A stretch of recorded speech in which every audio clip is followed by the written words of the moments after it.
नमस्कार दोस्तों, स्वागत है आप सभी का मेरे YouTube चैनल पर। मैं हूं आपका दोस्त राजन सरोड़िया।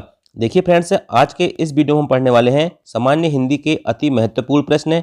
और ये जो प्रश्न है दोस्तों, मैंने ये प्रश्न व्यापम मतलब दोस्तों कर्मचारी चयन मंडल के जो पुराने प्रश्न पत्र है, ओल्ड क्वेश्चन पेपर है, वहां से लेकर आया हूं।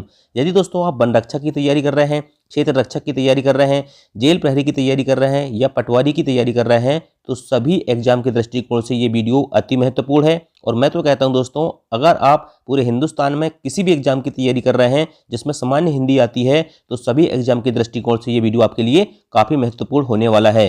तो चलिए दोस्तों, शुरुआत करते हैं क्वेश्चन नंबर 1 से। क्वेश्चन नंबर 1 है दोस्तों कि व्याकरण के नियमों में बंधे वाक्य में प्रयुक्त शब्द क्या कहलाते हैं। तो याद रखना दोस्तों, व्याकरण के नियमों में बंधे वाक्य में प्रयुक्त शब्द कहलाते हैं, क्या कहलाते हैं? पद कहलाते हैं। क्या कहलाते हैं?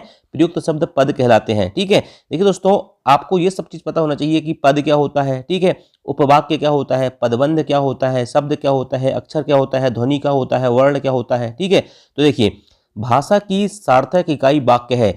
मान के चलो दोस्तों, आप किसी भी भाषा को पढ़ रहे हो तो आपको वो भाषा कब समझ में आएगी? जब तक आप उस वाक्य को कंप्लीट नहीं सुनोगे। जैसे मैंने बोला कि मैं स्कूल जाता हूं पढ़ने के लिए, ठीक है, मैंने ऐसा बोला, मतलब एक वाक्य बोला, तो आपको समझ में आया कि मैं स्कूल जाता हूं पढ़ने के लिए। ठीक है, अब देखिए, अगर दोस्तों मैंने लिखा, मान के चलो मैं स्कूल स्कूल ठीक है जाता हूं, ठीक है, पढ़ने के लिए, ठीक है, स्कूल जाता हूं पढ़ने के लिए, ठीक है, ये लिखा मैंने, है ना।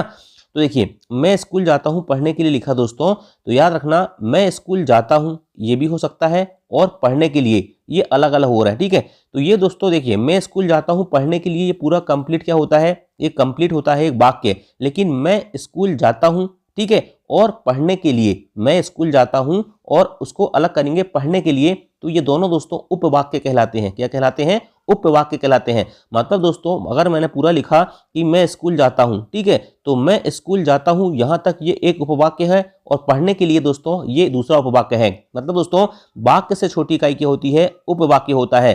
आप समझ गए होंगे, वाक्य पूरा होता है और उपवाक्य क्या होता है? उसको हम टुकड़ों में विभाजित कर सकते हैं, तो वो क्या कहलाता है? उपवाक्य कहलाता है। ठीक है, उपवाक्य से छोटी इकाई पदबंध होती है। जैसे दोस्तों, स्कूल जाता, ठीक है, तो यहाँ क्या हो रहा है दोस्तों? स्कूल एक पद है और जाता भी एक पद है, तो इन दोनों को जोड़ने के बाद दोस्तों ये क्या बनता है? स्कूल जाता हूं, ठीक है, तो ये पद का बंध है। मतलब दोस्तों, पद क्या हुए हैं? जुड़े हुए हैं। ठीक है, ये पदबंध कहलाता है। ठीक है, और पदबंध से छोटी इकाई दोस्तों पद होता है या शब्द होता है। ठीक है, क्या होता है? पद होता है और शब्द होता है। और पद से छोटी इकाई जो होती है दोस्तों, अक्षर होती है। अक्षर जैसे मान के चलो दोस्तों, अक्षर क्या होते हैं? का कलम का, खा खरगोश का, ठीक है, ये होते हैं अक्षर। ठीक है, और अक्षर से छोटी इकाई दोस्तों क्या होती है? ध्वनि या वर्ण होता है। क्या होता है?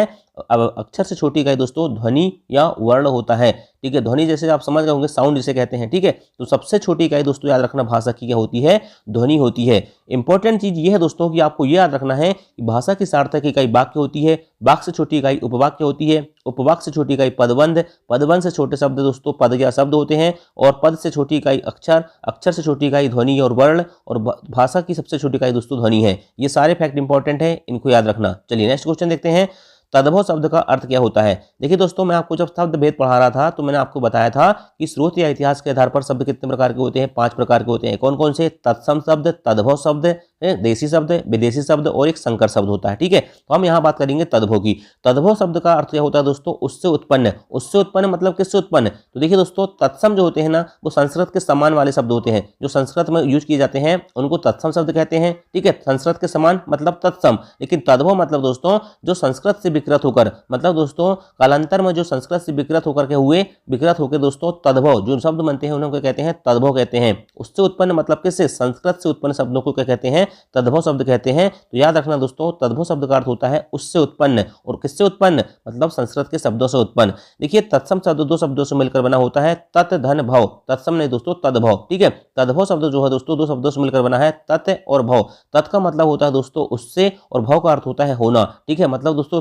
तद्भव शब्द का अर्थ क्या हो गया? उससे होना। ठीक है, अर्थात दोस्तों संस्कृत शब्दों से विकृत होकर बने शब्द को क्या कहते हैं? तद्भव शब्द कहते हैं। ठीक है, जैसे दोस्तों पहले हम बोलते हैं, जैसे आज भी हम आरती करते हैं तो बोलते हैं कर्पूर गौरम करुणावतारम। ठीक है, तो कर्पूर बोलते हैं, क्यों? क्योंकि ये संस्कृत का शब्द है, ठीक है। हम संस्कृत में पूजा करते हैं ना, तो कर्पूर गौरम करुणाधारम बोलते हैं। तो कर्पूर दोस्तों ये तत्सम का शब्द है, मतलब संस्कृत का शब्द है। लेकिन दोस्तों कर्पूर को वर्तमान में क्या बोलने लगे हैं? कपूर बोलते हैं कि कपूर ले आओ पूजा करने के लिए, बोलते हैं ना। तो ये होता है दोस्तों तद्भव। कर्पूर जो है तत्सम है, मतलब संस्कृत का शब्द है, और कपूर जो है दोस्तों धीरे धीरे कर्पूर का क्या हो गया? कपूर हो गया। ये क्या कहलाता है? तद्भव कहलाता है, ठीक है। चलिए, स्रोत और इतिहास के आधार पर शब्द कितने प्रकार के होते हैं? 5 प्रकार के होते हैं। ये क्वेश्चन भी पूछा जाता है कि स्रोत और इतिहास के आधार पर कितने प्रकार के शब्द होते हैं? 5 प्रकार के होते हैं। तत्सम शब्द, तद्भव शब्द, देसी शब्द, विदेशी शब्द और संकर शब्द। अब देखिए दोस्तों, मैंने यहाँ पर 5 शब्द लिखे हैं, तो पांचों शब्द को आपको समझ में आना चाहिए कि कौन सी भाषा का है। सबसे पहले बात करेंगे लोटा। लोटा दोस्तों याद रखना, ये देसी शब्द होता है। कैसा शब्द होता है?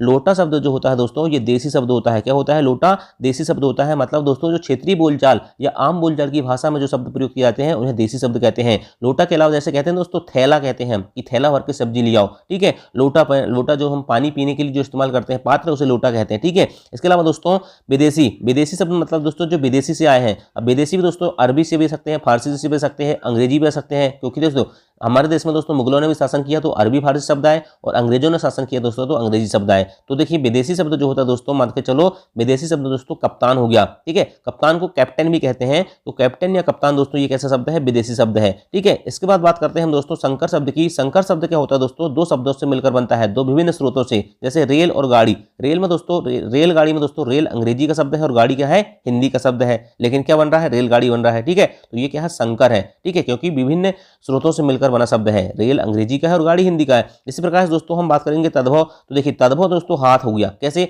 हस्त को क्या बोलते हैं? हस्त जो है दोस्तों संस्कृत का शब्द है, लेकिन हस्त को क्या बोलते हैं? हाथ बोलते हैं वर्तमान समय में। इसलिए दोस्तों तद्भव क्या है? हाथ है, ठीक है। और तत्सम क्या है दोस्तों? जो संस्कृत का शब्द है, मतलब कर्पूर, मैंने अभी बताया था कर्पूर क्या है? तत्सम है, और इसका तद्भव क्या होता है? कर्पूर का कपूर, ठीक है। क्या होता है? कपूर, ठीक। चलिए नेक्स्ट क्वेश्चन देखते हैं। 2 भिन्न भाषाओं के शब्दों को मिलाकर बनाए गए शब्द हैं। अभी मैंने बताया दोस्तों कि संकर शब्द होता है, उदाहरण के लिए मैं बताया था रेलगाड़ी, ठीक है। रेलगाड़ी बताया था, और बताया था कि रेल अंग्रेजी का और गाड़ी किसका शब्द होता है? हिंदी का शब्द होता है। तो ये क्या होते हैं? संकर शब्द कहते हैं। संकर मतलब दोस्तों समझ गए होंगे, विज्ञान पढ़ते तो पढ़ते हैं ना हम, संकर किस्में क्या होती हैं, ठीक है। 2 विभिन्न किस्मों को मिलाकर दोस्तों एक नई किस्म बनाई जाती है, उसे संकर किस्म कहते हैं, ठीक है। चलिए 2 भिन्न स्रोतों से आए शब्दों के मेल से बने शब्दों को संकर शब्द कहते हैं। जैसे छायादार हो गया, ठीक है, पानदान हो गया, रेलगाड़ी हो गया, सीलबंद हो गया। तो ये दोस्तों याद रखना है, इनमें देखिए छायादार में छाया और दार, पानदान में पान और दान, रेलगाड़ी में रेल और गाड़ी, सीलबंद में सील और बंद। ये सब दोस्तों अरबी फारसी, ठीक है, अलग अलग प्रकार के शब्दों से मिलकर बनते हैं, ठीक है। तो इसको क्या कहते हैं? संकर शब्द कहते हैं। नेक्स्ट क्वेश्चन है निपुण का अर्थ छांटिए। देखिए दोस्तों ये निपुण का अर्थ छांटिए, जब इस प्रकार का क्वेश्चन आएगा तो याद रखना दोस्तों, इस प्रकार के क्वेश्चन को आप ना तो पर्यायवाची शब्द में पढ़ते हो और ना ही समानार्थी शब्द में पढ़ते हो, ठीक है। तो इस प्रकार के क्वेश्चन को जब भी आप सॉल्व करो दोस्तों, तो थोड़ा कॉमन सेंस का उपयोग करना। जैसे हम कहते हैं कि वह उस कार्य में निपुण है, मतलब दोस्तों निपुण का मतलब ये होता है वह उस काम को कर सकता है, माने कि कुशल है, ठीक है। क्या है? कुशल है, ठीक है। तो निपुण का अर्थ ये होता है कुशल होता है, ठीक है। चलो मैं आपको बताता हूं दोस्तों निपुण का अर्थ क्या क्या होता है। कुशल भी होता है, चतुर भी होता है, प्रवीण भी होता है, विशेषज्ञ भी होता है, बिल्कुल सही भी होता है, परोपकारी भी होता है, प्रतिभाशाली भी होता है। तो याद रखना निपुण के इतने सारे अर्थ होते हैं, और इस प्रकार के क्वेश्चन दोस्तों आप किताब से पढ़ोगे तो आपको किताब में देखने को नहीं मिलते, लेकिन इस प्रकार के क्वेश्चन को सॉल्व करने के लिए आपके अंदर कॉमन सेंस होना चाहिए, ठीक है। चलिए नेक्स्ट क्वेश्चन, आना जाना निम्न का उदाहरण है। तो याद रखना दोस्तों विपरीतार्थक युग में, मतलब दोस्तों विलोम शब्द का उदाहरण है आना का जाना। मतलब दोस्तों जो एक दूसरे के विपरीत अर्थ को प्रकट करते हैं उन्हें विपरीतार्थक युग में या विलोम शब्द कहते हैं, ठीक है। अंग्रेजी में बोले दोस्तों तो एंटोनिम्स है, ठीक है। और हिंदी साइनोनिम्स मतलब क्या होता है? समानार्थी, जिसे पर्यायवाची शब्द भी कहते हैं, जो समान अर्थ बताते हैं, ठीक है। चलिए अब देखिए दोस्तों, जो शब्द विपरीत अर्थ का बोध कराते हैं विपरीत अर्थ के विलोम शब्द कहलाते हैं। जैसे दोस्तों जय का पराजय, मतलब जय मतलब जीत, पराजय मतलब हार। सच का झूठ होता है, पाप का पुण्य होता है, दिन का रात होता है। ये सब क्या है? विलोम शब्द या विपरीतार्थी शब्द हैं, ठीक। राजा का पर्यायवाची शब्द कौन सा है? तो याद रखना दोस्तों राजा का पर्यायवाची शब्द होता है भूप। क्या होता है? राजा का पर्यायवाची शब्द होता है भूप। एक बात याद रखना दोस्तों, आप क्या करते हैं? पर्यायवाची शब्द को कहां से पढ़ते हो? पर्यायवाची शब्द को आप दोस्तों किताब से पढ़ते हो या कहीं से पढ़ते हो, ठीक है। आप क्या करते हो? पर्यायवाची शब्द पढ़ने के लिए बैठते हो और एक ही बार में पूरे पर्यायवाची शब्द पढ़ के खत्म कर देते हो, लेकिन एग्जाम हॉल में जाके दोस्तों आपको कुछ याद नहीं आता, ठीक है। उसका कारण यह दोस्तों कि आप पूरे पर्यायवाची शब्द को एक साथ पढ़ते हो, ठीक है, और कुछ कॉन्सेप्ट उसमें आपके दिमाग में छप जाते हैं और कुछ नहीं छपते, ठीक है। इसलिए दोस्तों एग्जाम हॉल में जाके आपसे वो चीज स्किप होती है। है। ठीक है, तो याद रखना दोस्तों, इस प्रकार के पर्यायवाची शब्द हो गया, इनको कैसे पढ़ना है मैं आपको बताता हूं। जैसे राजा आया, तो मान के चलो दोस्तों पहला वाक्य क्या है, रा। तो रा वर्ग के जितने भी होते हैं दोस्तों, जैसे रा से स्टार्ट जितने भी शब्द होते हैं सभी को क्या करना है, आपको उसी शब्द के पर्यायवाची को आपको पढ़ना है। तो राजा का पर्यायवाची शब्द दोस्तों यहाँ पर भूप होता है। ठीक है, ये बात याद रखना। अब देखिए, जैसे मान चलो दोस्तों मैंने रा वर्ग के 3 शब्द लिया हूं और तीनों वर्ग शब्द जो है दोस्तों मोस्ट इंपॉर्टेंट है। ठीक है, राजा, रक्त, रात्रि, वैसे तो बहुत देखने को मिलते हैं लेकिन ये 3 शब्द जो है दोस्तों इंपॉर्टेंट होते हैं। ठीक है,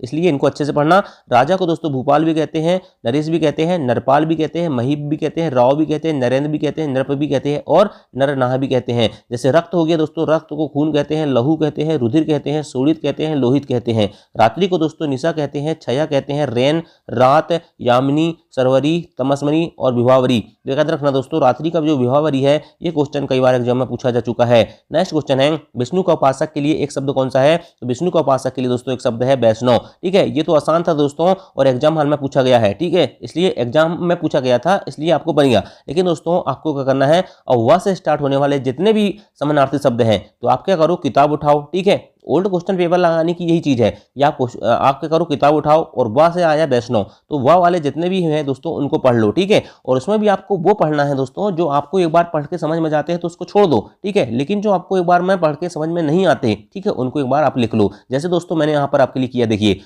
जिस स्त्री की कोई संतान न हुई हो उसे बंध्या कहते हैं। थोड़ा नया लग रहा है। ठीक है, इसलिए दोस्तों इस प्रकार के जो एक शब्द होते हैं इनको पढ़ा करो। ठीक है, जिस स्त्री की कोई संतान न हुई उसे बंध्या कहते हैं। जो अधिक बोलता हो उसे वाचाल कहते हैं। जिसके भीतर की हवा का तापमान सम स्थिति में रखा गया हो उसे कहते हैं वातानुकूलित। ठीक है, और बोलने की इच्छा को विवाक्षा कहते हैं। जिस पुरुष की स्त्री मर गई हो उसे बुजुर्ग कहते हैं। स्पष्टीकरण के लिए दिए जाने वाला वक्तव्य विवृति कहलाता है और जो कानून के अनुसार होता है उसे वैद्य कहते हैं। क्या कहते हैं? वैध कहते हैं। ठीक है, वैद्य मत समझ लेना दोस्तों, वैद्य मतलब डॉक्टर होता है, ये वैध है। क्या है? वैध। ठीक, कानून की भाषा का है। ठीक है, तो याद रखना दोस्तों, जो कानून के अनुसार हो वैध। तो देखिए यहाँ पर मैंने दोस्तों सभी वर्ड में क्या किया है, व से स्टार्ट होने वाले आपको पढ़ाया है। जब दोस्तों हम जो वोकैबुलरी पढ़ते हैं ना, चाहे आप अंग्रेजी की वोकैबुलरी पढ़ो या हिंदी की वोकैबुलरी पढ़ो, तो पढ़ने का तरीका यही होता है कि आप बस फर्स्ट लेटर को उठाओ और उस लेटर की चीजों को एक बार में पढ़ो। बाकी आपने सोचा कि एक ही बार में दोस्तों हम पूरा एंड कर दें, तो आपको तो कर तो दे हुए, लेकिन उसको आपको एग्जाम में याद करने में थोड़ा तकलीफ होगी। ठीक है, इसलिए जैसा मैं पढ़ा रहा हूं दोस्तों वैसा पढ़ते चलो। ठीक है, नेक्स्ट क्वेश्चन है, अन्वय का संधि विच्छेद क्या होता है? तो याद रखना दोस्तों, अनुधन अय होता है।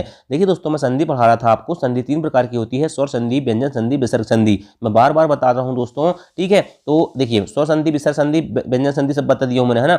स्वर संधि के 5 भेद होते हैं। कौन कौन से होते हैं? दीर्घ संधि, ठीक है, वृद्धि संधि, गुण संधि, यड़ संधि, अयादि संधि। मैंने आपको दोस्तों जब यड़ संधि पढ़ा रहा था तो एक चीज बताया था कि किसी भी शब्द में दोस्तों आधा ना दिखे, ठीक है, आधा ना, कोई भी अक्षर आधा दिखे किसके किसके पहले, किसके पहले, या, वा, रा। ठीक है, वा, ठीक है, या, वा और रा के पहले दोस्तों अगर आपको आधा अक्षर दिखे तो मान के चलना वहां कौन सी संधि होती है? यड़ संधि होती है। लेकिन इस क्वेश्चन को सॉल्व करने के लिए दोस्तों मैंने एक रूल बताया था कि यदि छोटी ई, बड़ी ई, छोटा ऊ, बड़ा ऊ और ऋ ऋषि बाबा के साथ दोस्तों भिन्न स्वर आए, मतलब दोस्तों अनार से लेके आहा तक कुछ भी आ जाए, तो ई का क्या होता है? या होता है, ऊ का वा होता है और ऋषि का रा होता है। जैसे दोस्तों अति धन, अधिक, अत्यधिक। पहचान क्या है दोस्तों? देखिए, इस प्रकार के शब्द में पूछे कि कौन सी संधि है, तो याद रखना या, वा और रा। ठीक है, इसके पहले दोस्तों हमेशा क्या आएगा? आधा अक्षर आएगा, चाहे वो कोई भी अक्षर हो, आधा अक्षर आता है। ठीक है, जैसे मान के चलो दोस्तों अत्यधिक है, अत्यधिक में पूछेगा कौन सी संधि है, तो या के पीछे पहले क्या आ रहा है? आधा ता आ रहा है दोस्तों, यड़ संधि है।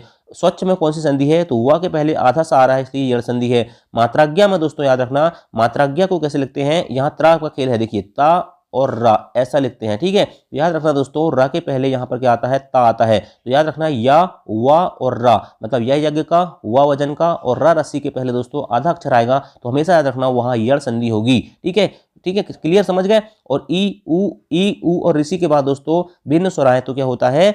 ई का या, ऊ का वा और ऋषि का रा हो जाता है। नेक्स्ट क्वेश्चन देखते हैं,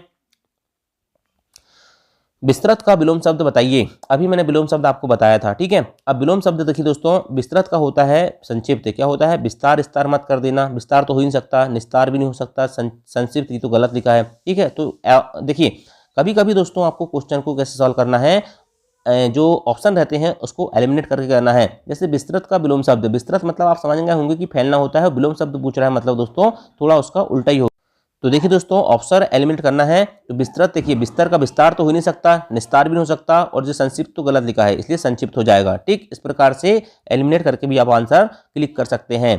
देखिए मिलन का दोस्तों मैंने अब आपको क्या किया है, जो विलोम शब्द है दोस्तों, कुछ इंपॉर्टेंट विलोम शब्द होते हैं। ठीक है, विलोम शब्द कम रहते हैं बुक में। ठीक है, इसलिए विलोम शब्द को क्या करो, विलोम शब्द मान के चलो आपकी किताब में 4 पन्ने में दिए हुए हैं, तो आप क्या करो दोस्तों, आप ये तय कर लो कि मैं 4 पन्ने हैं तो एक दिन में एक पन्ना पढ़ूंगा, एक दूसरे दिन में दूसरा पन्ना पढ़ूंगा, तीसरे दिन में तीसरा पन्ना पढ़ूंगा, और चौथे दिन में चौथे दिन पढ़ूंगा, चौथा पन्ना पढ़ूंगा काहे का, विलोम शब्द का। ठीक, पहला पन्ना जब पढ़ोगे दोस्तों तो याद रखना, जब पहला पन्ना पढ़ो तो आपको जितने विलोम शब्द बन जाए एक बार में तो ठीक है, और जो लगे कि थोड़ा नया है या उसमें कुछ ऐसा लग रहा है कि उसको याद करना है तो उसको लिख लो, जैसे मैंने लिखा हूं। देखिए मिलन का दोस्तों विरह होता है, पता का क्या होता है, खोज होता है, आना का जाना, खट्टा का मीठा, दिन का रात, ये सब तो दोस्तों पाप का पुण्य, ये तो आसान होते हैं। लेकिन थोड़ा देखिए मिलन का विरह होता है, पता का थोड़ा खोज, थोड़ा नया लग रहा है ना, भौतिक का आध्यात्मिक, मूक का वाचाल, प्रसाद का विषाद, हर्ष का विषाद भी होता है लेकिन यहाँ प्रसाद था, प्रसाद का विषाद भी होता है, भूगोल का दोस्तों खगोल होता है। ठीक है, और इसके बाद दोस्तों